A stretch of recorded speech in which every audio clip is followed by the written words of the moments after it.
Welcome to the Chronic Warriors podcast with Cassandra A. Campbell. A platform to share, Hear, and cheer chronic illness warriors. Just know that when you made your commitment to your partner, you took their whole selves. To be able to have a bad day, to be able to say, do you know what, I can't cope no more. I am a chronic warrior because every day I wake up and I'm so glad to still be here. Hello, Chronic Warriors. Today's episode is all about partners of people with chronic illnesses. And my special guest today is Adam, who's been kind enough to join me to share his experience of being in a relationship with his partner who has a chronic illness. The thunder has just started. I don't know if you can hear that in the background, but it's pretty loud here. Fantastic. Hi, Adam. How are you? I'm good, thank you. And yourself? Tired. Got a bit of brain fog going on, but other than that, I'm good. Thank you very much. Thank you so much for joining me today. It's really appreciated. You're more than welcome. Tell us a little bit about yourself and your partner. What chronic illness or illnesses does your partner have? My partner has EDS. Long would know alongside it, she does get the pod. What kind of challenges would you say that she has symptoms-wise? It's the physical limitations of not knowing how far can she push herself, or some days she can have a lot of energy, some days she can't. And then it's the unpredictability of the body that at any point something can dislocate when she's least expecting it. Mm-hmm. I would say that's the main challenge that she has with it. Right, okay. And did she have these symptoms when you met? Not as bad. It was one of those things that at first she knew that was her body could sometimes feel a bit, in her words, loosey-goosey. But it was only after we'd been in a relationship for about, let's say, year and a half, that the first really bad dislocation happened. And then the body ever since has been everything dislocate more. And it's only been in time if it been diagnosed and determined to be EDS. Right, okay. So how did you find when symptoms started to get worse and things? How was that for you? It was very hard work and very challenging. I'll give a bit more story to that. Basically, my partner had an incident where her knee dislocated and she fell. So then she fractured her ankle at the same time. So that was a lot of work. That was a few weeks when she was off work and I was having to help her with pretty much everything around the household. We were moving house at the same time. So very chaotic and a lot of extra effort on me to do it. It's just, as we've realized, that some of the symptoms have stayed the same, such as the knee.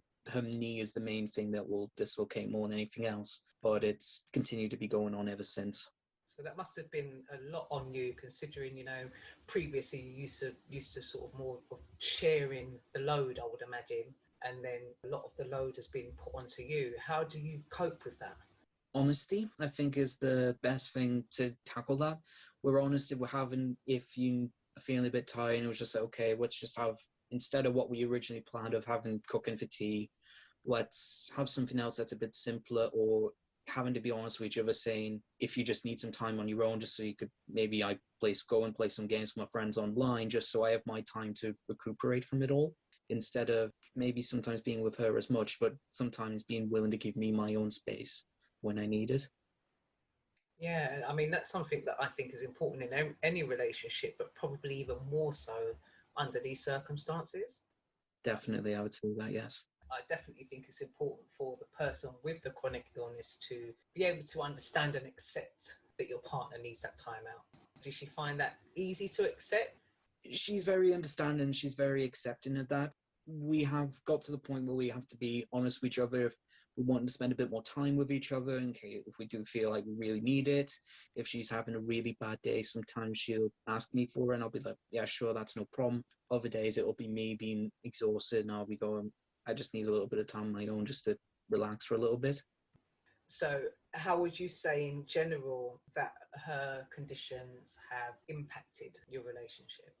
Other than, I know you spoke about, having to change arrangements and things like that, but do you think it's impacted you in any other way? And if it has, how do you sort of navigate around it when you're having an off day I know that you said Mhm. honesty is really important, but is there any other Mhm. aspect? Taught me a lot to be a lot more patient and more understanding when I don't know what she's going through with the condition, but I appreciate the fact that I know like she needs my support and help. That's the main thing I would say with that is just it's taught me how to be that, and it's forced me to grow up a lot more. Right. I've been a lot more mature since this has happened, and there's more responsibility on my shoulders, so it's probably a good thing. But yes, it has forced me to grow up a lot more, and I feel better for it. Yeah. And would you find, having extra responsibility, would you find that the most challenging part of it? I would think so, yeah. I would say the extra responsibility is it depending on how busy work is and what my work commitments are, then it can be a lot more extra on top, yes. My Mhm. partner is my number one priority, but unfortunately, you have to do work in order to pay for the bills. So, Yeah, of course. As a partner, would you say that there's support out there for you? Is it something you've ever tapped into or looked for? not something I've personally looked into to find other people whose partners also have conditions. It's more been tapping into my personal circle. So, friends and my family, my parents have been incredibly supportive of me when there have been more difficult days than others. And with work, they've been kind enough to me to offer some reasonable adjustments. So, they know some days if my partner's been having a bad day, then there are some adjustments to help me get through it and just to give me like not as much work today. Today's been a bad one. So I would say I've never seeked it, but personal circles and work have been very kind to me. Oh, that's brilliant. So you've got a good supportive network around you. Yes, definitely. That's really great because I'm aware that a lot of people don't have that and that they feel quite isolated. So it's really good that you have that because then that's also enables you to support your partner. Hmm. So that's really brilliant. Do you think it's important for partners to have a voice and to have that support? I would say so, yes, because otherwise it may get too much for somebody if you don't have someone else to share it with or discuss it with. Without that support, I think it may get too, it sometimes could be too much for some people, I would think. I definitely think so as well. I mean, everybody handles things differently. I do think it's important, whether you're the person with the condition or the partner, to have that kind of supportive network. I think it's really, really important because it is a lot for both parties. Is there anything about your partner that you admire in regards to her living with these conditions? It's a tricky one. I mean, there's a couple of things I do admire. It's the fact that she's able to cope with the pain so well, and she will still try to be as independent as possible and do the things that she wants to do. And sometimes I'm the one that has to remind her, say, maybe don't go as far. You don't want to push yourself so you're completely out of it the next day when you're completely exhausted or you're going to be aching a lot tomorrow. I do admire the fact that she can cope with the pain and she still wants to do the things that she used to be able to do more on a regular basis.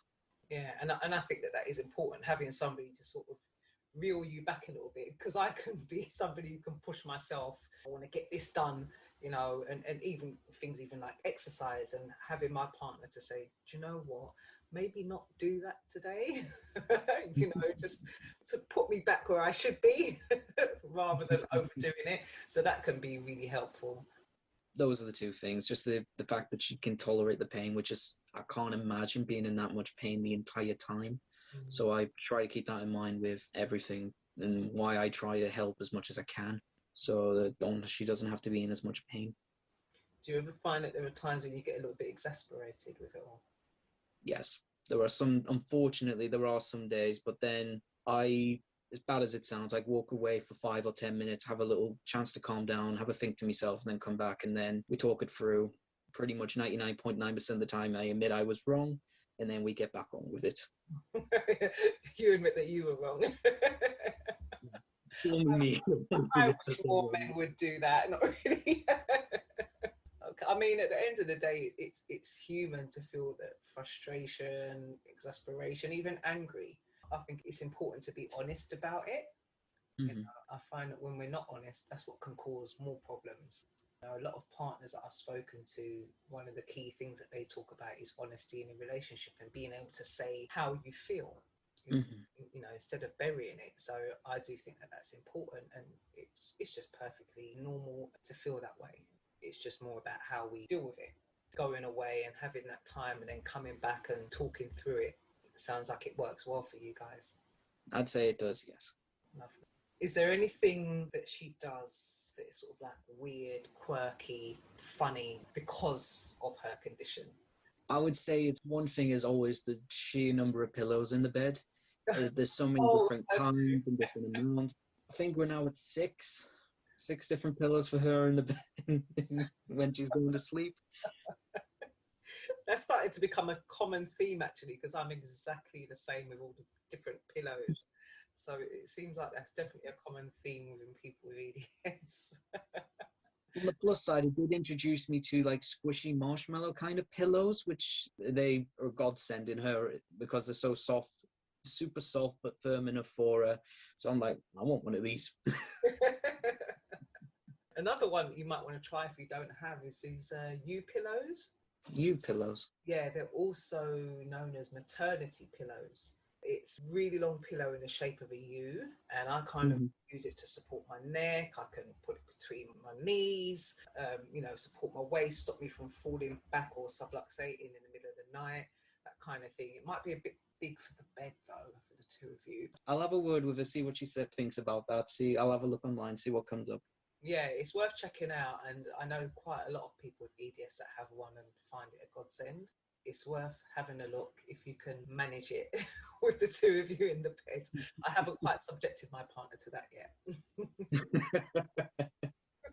I'll have a look. If not, it'll be good for her when she has a nap. If she has an afternoon nap at some point, that might be good for her then, if nothing else. Yeah.